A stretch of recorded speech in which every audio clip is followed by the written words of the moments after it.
Hello, so glad to be here. Um, I think when we first started, our client really was the one who pushed us on this project as she was a visionary.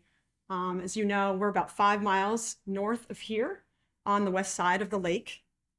Here's just a picture. It's been around since 1946, and a lot of you probably know it. Ultimately, this project is a 12-acre parcel on the lake. It's under new ownership. So this gave her a time to do some landscape improvements and bring the property, I guess, up to code, as well as just sort of create a respite for guests, while also like focusing on the lake. And the lake, for her and her husband, are very important. They've involved in the lake for many years. So the Baileys. So, can you hear me? Yep, sorry. So Ginger Bailey is our client, and as I said, they've been involved in the lake for many years. Again, we're the landscape architects, and we've worked on projects. We're out of Burlington, Vermont, but we've worked on many lakes, Lake Champlain, Schroon Lake, Lake George. So we really understand how the lake ecosystem works and how we can design within that. Also, civil engineer on the project. Environmental design partnership, they're local in Glens Falls, and then landscape contractor, Landshapes. Actually, Brian is here representing them as well if you want to chat with him later on. And then just Full Circle Nursery, just a regional nursery that they provided a lot of the plant source as well as some planting of annuals. So it was really a great team, but really we were trying to implement Ginger's vision of protecting the lake. So ultimately, the goals of this project were to create this unique environment on the lake, and really protect that lake. And if we protect the lake, we also protect our guests. That was very important to Ginger, because a lot of these people are coming from more stressful, harsher environments. And so the lake is this just sort of a healing environment. She looked at reducing the density of our project so that people could interact more with that nature and the lake. Obviously, improving the water quality of the lake was quintessential as well.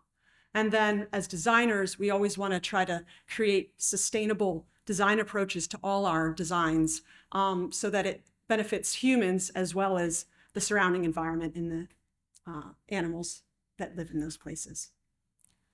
So design strategies, you'll see some photos of the project. And as you can see this, well, as you not can't see yet, but we started looking at this project in February. She came to us and was like, can you do a master plan for our property? And we're like, sure. And we're like, well, when do you want to build it? And she's like, by June. And we're like, what? We can't do that. But because we had a really good team that we've worked with prior, we were able to phase out the project. And this is the first phase of the project that we're doing. And because Landshapes, the landscape contractor, understands how we work, we were able to really streamline the process and actually get the first phase of the project done. So the idea of these strategies was really to reduce the amount of impervious surface, which you heard about prior, as Randy said, and a lot of other people. Really improve the quality and the quantity of stormwater runoff to that lake. Increase the amount of green space so that we can allow for native plantings and wildlife. And then also, maybe not directly linked to the lake, but the idea of durable recycled materials, and I'll go into it a little bit further. So you'll see there's this picture here. It's a current picture that we've taken, a sort of an after, sort of in the process. But as you can see in this area, it was where it's all bark mulch, that was all paving. So we were able to reduce about 9,000 square feet of impervious surface that was parking. And what she did is that she envisioned this having a valet system for parking instead of having everyone park at their individual units. So the people would come to the site, drop off all the stuff, and then the staff would bring their car and put it up in the back. And when people wanted it, they could have the staff bring them back up to their car. So it really allowed us to get rid of a lot of the parking lots that were right at the lake. So of that 9,000, 8,000 went to green space, and 1,000 went to permeable pavers. We also implemented these ideas of stone runnels. It's a fairly steep site, so water travels quickly on the paving. So we were able to capture it and then run it through these stone runnels, as you can see sort of here, just to help slow down the water and have a lot of the pollutants drop out. This, as I said, this was the first phase. The next phase is sort of to look at utilities on the property, which will address a lot of these other issues that we talked about prior. But this was sort of the quickest way that we could impact the site, is removing the paving and try to slow down stormwater. This is a before and after shot. As you can see, as I said, this is still in the process. Brian just put some plants in last week. So a lot of these photos are sort of crude, but you can see the amount of paving that has been removed. And here at the main office to go in was where they parked, right next to the front door, which everyone wants. But now we've made parking parallel to the drive, and we're created a terrace that they can all look out over the lake instead of having it asphalt. So obviously, what are the benefits of this? Reducing the amount of untreated stormwater. So you don't have to treat that stormwater. That's out of the picture. Also improving the quality of that stormwater by dropping out all those pollutants, less paving, less pollutants. So also then infiltration is a big deal too, because we want to recharge our groundwater. So more green space, you get to infiltrate water, stormwater more. As you can see, by having more green space, so we took out 9,000 square feet and we added back 8,000 of green space. So that is in native plantings and low maintenance plantings, as well as we were able to incorporate a pollinator garden. So I wish these were further. We should do photos in a year from now just so you can see the plants. But as you can see on this, the before, it's all paving. It was gravel. You know, gravel they think is, can infiltrate. It's very hard. Years of compaction with the cars. It's basically impervious. So the asphalt and the gravel we were removing. So you can see, I don't know if you can see where it says pollinator garden right off there. We did introduce some lawn so that people could just hang out and it's flexible space for them, but also a garden around the edge. That's where the pollinator garden would be. Just another idea of where they had cobbles and a curved edge, we just laid it back and created green space and shrunk the drive aisle. It was about 24 feet. This is a one-way loop. We shrunk it down to 15 feet. And this is just looking down on that same area where we've brought in some permeable pavers, where they were just walking in an asphalt parking lot. And really just define the spaces with different materials.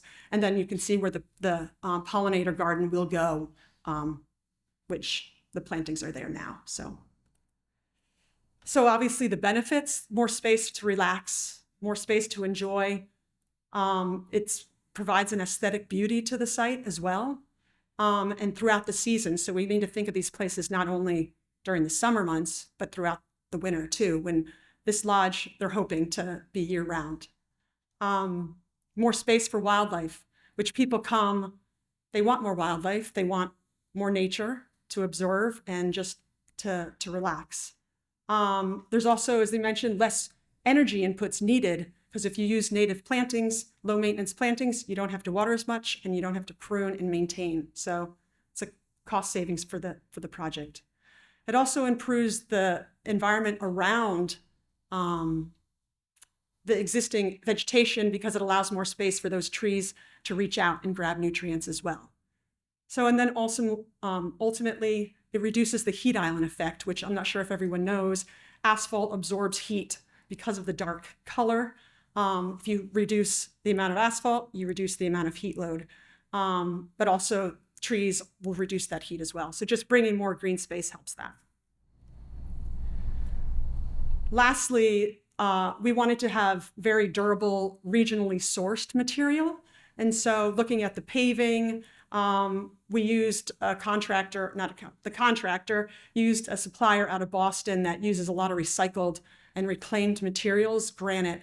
And so then also using local plants. There's a nursery in Vermont that they focus on sustainably grown pollinator-friendly perennials. So we were able to get all these different sources to bring them to the site.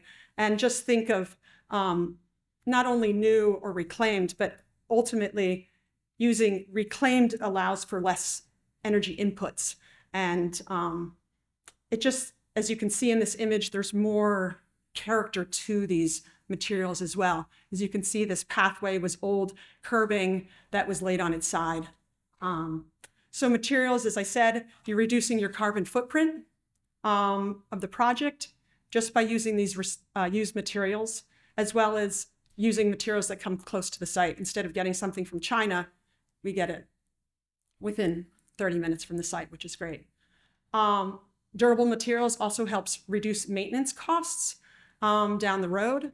So just thinking about that for improving the cost of your project.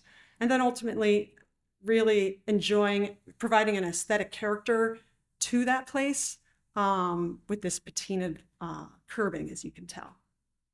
So this is just some after shots of that. Obviously the landscape has a long way to go. It is just mid-June. So as you know, plants take a little while this time of year. So that is our project. And if you have any questions, we'll be after if you want to chat.